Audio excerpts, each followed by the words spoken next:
Yeah, I got to look behind me. I feel bad. Gentleman back there in the green sweater. Yeah.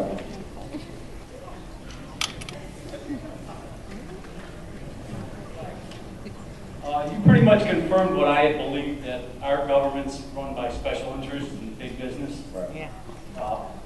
How do you propose to change that if you become president? Because you've got a lot of people that benefit from that. It's a great question. It's a great question. Well, let me talk about it. First of all, you start by campaigning in a different way. So I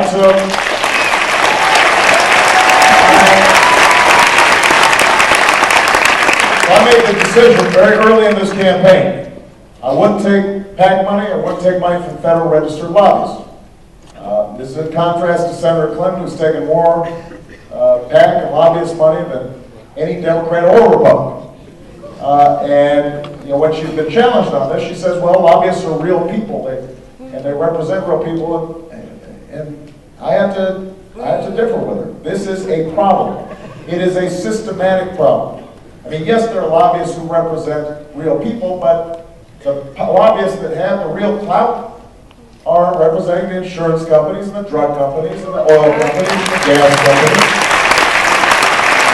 And they're the ones who are blocking healthcare reform and they're blocking energy reform. And if they are giving you millions of dollars, then it will be more difficult. Let's put it that way. More difficult for you to challenge them. You are more likely to listen to their perspective as opposed to the perspective of ordinary families and workers here in Ohio. So we said we're not going to take that money. That would be point number one. Point number two. Point number two is I have a track record of working on these issues and bringing Republicans and Democrats together to actually reduce the influence of lobbyists. When I was in state government, I passed the first campaign finance legislation in 25 years. And it was resisted by Democrats and Republicans, but we got it through.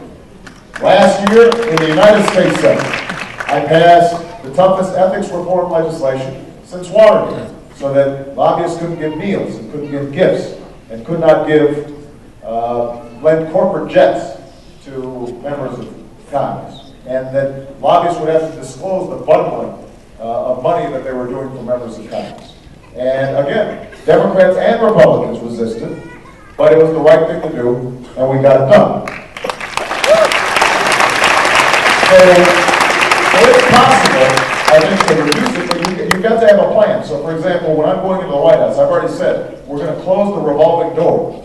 You can't, if you want to work in the Obama White House, you will not be able to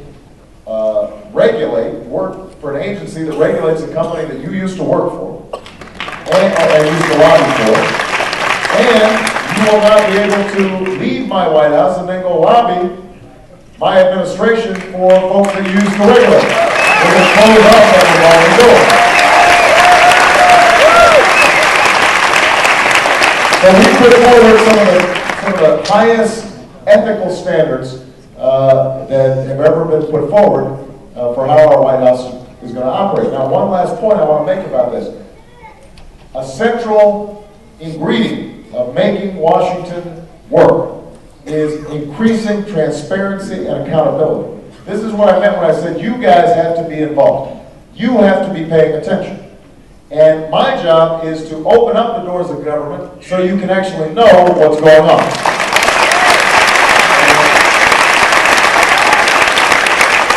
So I'll give you a couple of examples. I already passed a law that's already been signed and is being implemented where you can go on a searchable database, we call it Google for Government, and just tap in and find every dollar of federal spending, where it's going. So if there's a bridge to nowhere being built, you can find out who sponsored that mess.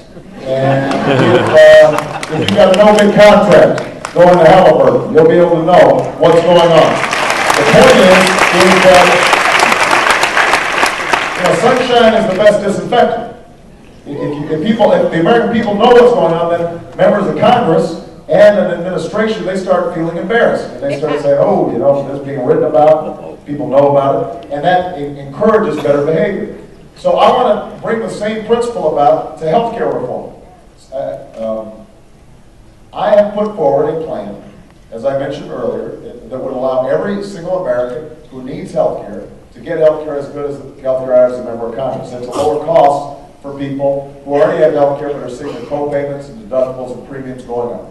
And you meet families all across Ohio, all around Cleveland, all across America. Heartbreaking stories. You know, mothers who are trying to figure out how to get their kid health insurance. The child's only 8, but has already been labeled as having a pre-existing condition. Or, you know, parents who just do without health care and are restricting what their kids can do because they just can't afford to get sick, get injured. Heartbreaking stuff. Families have been bankrupted through no fault of their own because somebody got sick. So this has to be one of our top domestic priorities, and I intend to get it done. Now, I admire the fact that Senator Clinton tried to get health care reform done in 1993, along with Bill Clinton. But they did it the wrong way, because rather than trusting the American people, they went behind closed doors. They wouldn't even negotiate with Democratic members of Congress who had different ideas about how to get it done. And this is well documented, by the way. This is not my opinion. This has been written about extensively. You had Democrats like Bill Bradley who were coming saying, let us negotiate with you and we will find a bill that works. And Senator Clinton said no. And as a consequence, that increased the power of the special interests because the American people and the members of Congress didn't even know what the plan was, which meant that the insurance companies, the drug companies could go out there and try to paint this as socialized medicine. And by the time they released the plan, it was already dead in the water. So I'm going to do things differently. Uh-oh. Yes, don't worry, I'm going to do it differently. You get set about the campaign. I'm going to get health care reform. So here's what we're going to do. I will have a big table. And I'm going to invite everybody around the table. And I'm going to listen to everybody. Listening is everybody says, Senator Clinton keeps on talking about experience. Well, one of the experiences I have is actually listening to people. So, I'm going to